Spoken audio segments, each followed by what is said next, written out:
nothing but an ex, expired, exit from my life. An ex, expired, exit from my life. I thought your love.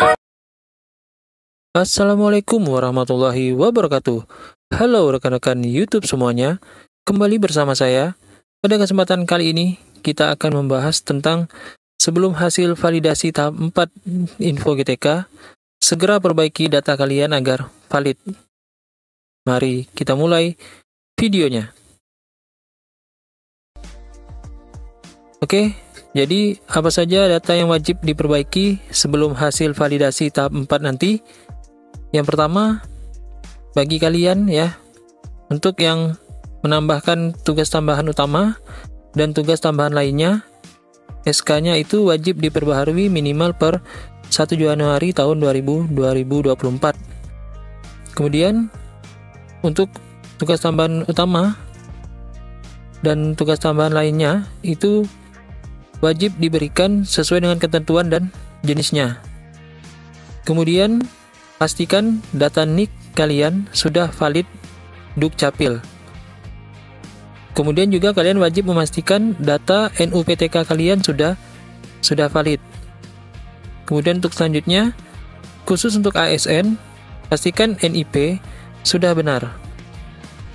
Bisa melakukan update data BKN dengan menu atau fitur tarik data BKN yang ada di akun Info GTK. Kemudian yang terakhir, kode validasi 13 menjadi 16 atau 7 menjadi 8 masih belum bisa dipastikan apakah akan muncul di hasil validasi selanjutnya. Jadi kita berharap saja untuk kode validasi 13 bisa segera berubah di proses validasi selanjutnya. Mari kita mulai pembahasan video kali ini lebih mendetail. Yang pertama, ketentuan untuk tugas tambahan utama ya di hasil validasi yang keempat nanti. Bagi kalian perlu diperhatikan, poin pentingnya adalah tugas tambahan utama hanya ada di jenjang SMP, SMA maupun SMK, sedangkan di jenjang SD tidak ada tugas tambahan utama. Kemudian tugas tambahan utama yang pertama bisa berupa wakil kepala sekolah dengan ketentuan 3 orang di SMP, kemudian 4 orang di SMA atau SMK. Tetapi menurut info yang beredar, di Dapodik belum bisa diinputkan karena sistem di Dapodik belum update ya, jadi masih terkunci untuk menambahkan lebih dari 1 orang Wakepsek di jenjang SMP ataupun SMA. Jadi mungkin untuk tahap 1 ini untuk Wakepsek itu masih bisa atau masih hanya bisa untuk 1 orang guru di 1 sekolah ya. Untuk 3 orang dan 4 orang ini kemungkinan nanti akan berlaku di TW2 atau TW3 nanti. Jadi patut kita tunggu update terbaru dari Dapodik. Kemudian yang kedua, tugas tambahannya yang bisa ditambahkan yaitu kepala perpustakaan dan kepala laboratorium. Dengan ketentuan 1 sekolah hanya untuk 1 orang guru. Ya, jadi untuk kepala perpustakaan itu 1 sekolah 1 orang, kemudian untuk kepala laboratorium 1 sekolah juga 1 orang. Khusus untuk kepala laboratorium, walaupun memiliki 5 laboratorium atau 4 laboratorium, tetap hanya bisa menjadikan 1 orang sebagai kepala laboratorium, tidak bisa lebih. Kemudian untuk kepala perpustakaan dan kepala laboratorium itu wajib ada ruangannya. Ya, wajib memiliki ruangannya. Itu nanti diisikan di Sarpras pada bagian Dapodik, dan SK-nya wajib dibuat, TMT SK-nya itu dibuat per Januari tahun 2024 agar bisa valid dan bisa terbaca di sistem verifikasi.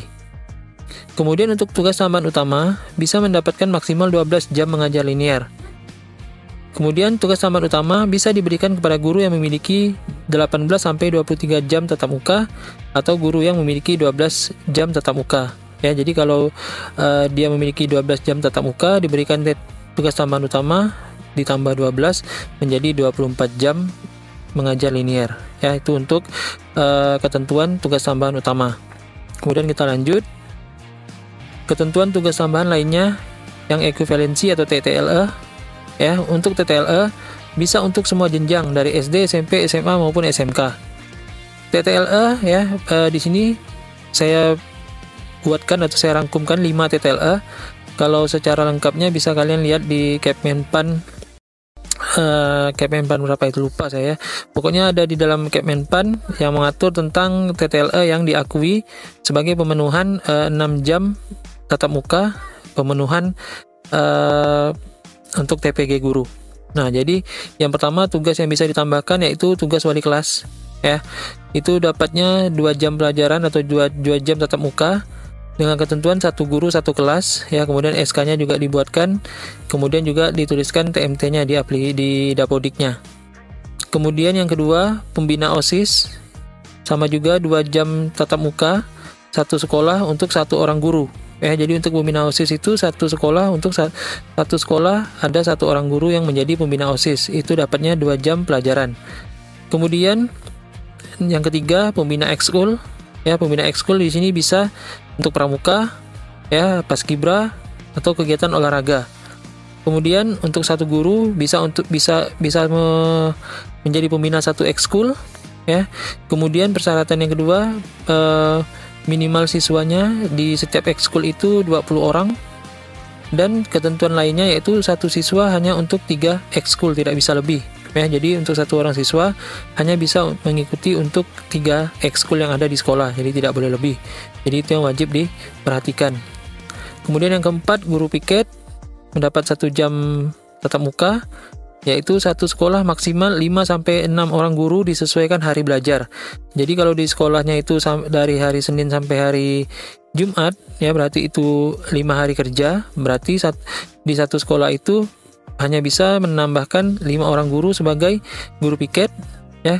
Kalau di sekolah itu 6 hari kerja sampai Sabtu, berarti sekolah itu bisa menambahkan 6 orang guru sebagai tugas tambahan lainnya ya, sebagai guru piket, yaitu 6 orang. Jadi disesuaikan dengan jumlah kerja yang ada di sekolah ya. Jadi itu yang patut diperhatikan. Jadi tidak bisa memasukkan semua guru yang ada di sekolah itu sebagai tugas tambahan lainnya ya. Jadi tugas tambahan lainnya guru piket itu disesuaikan dengan jumlah hari kerja yang ada di sekolah. Kalau ada 5 hari kerja berarti 5 orang guru. Kalau 6 hari kerja berarti 6 orang guru yang bisa dijadikan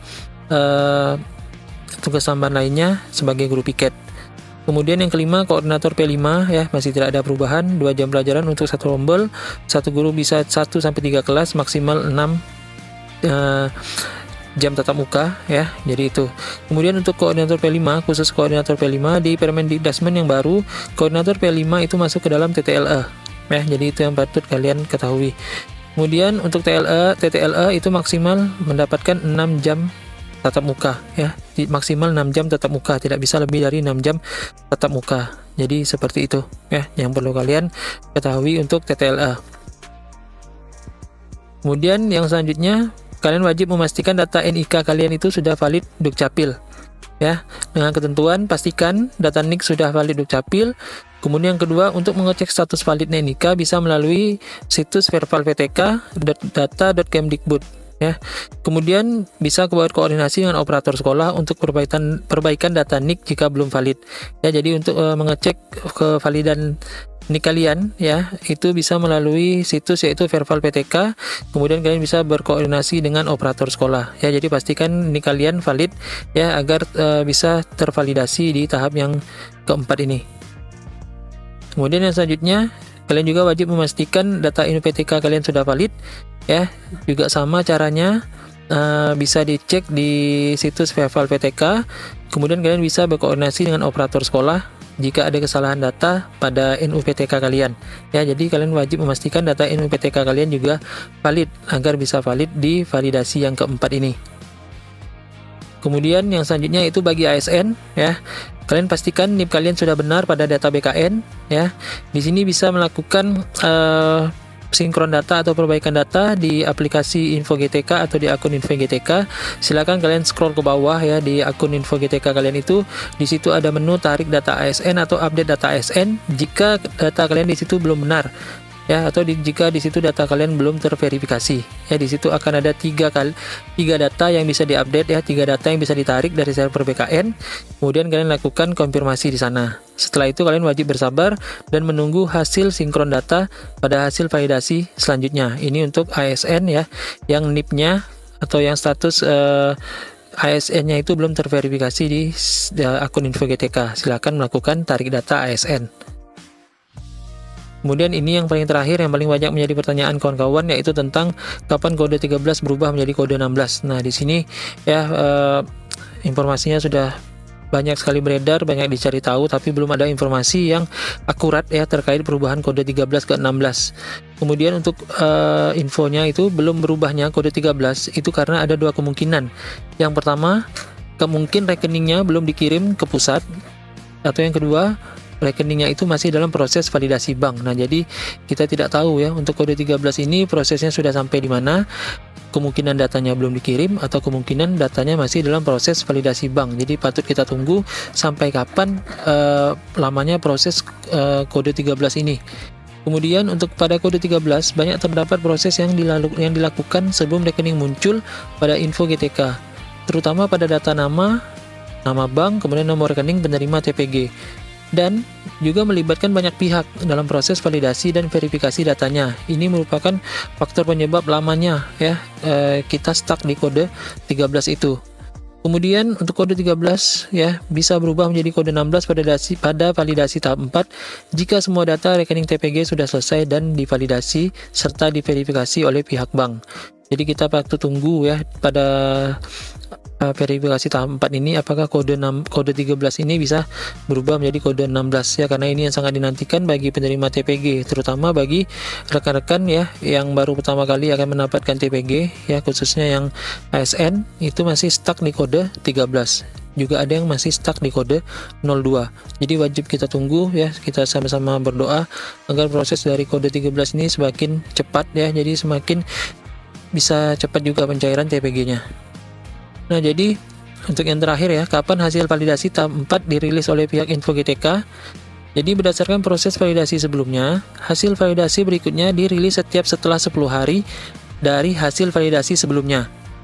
Kemudian hasil validasi tahap 3 yang kemarin itu dirilis pada tanggal 13 Maret tahun 2025.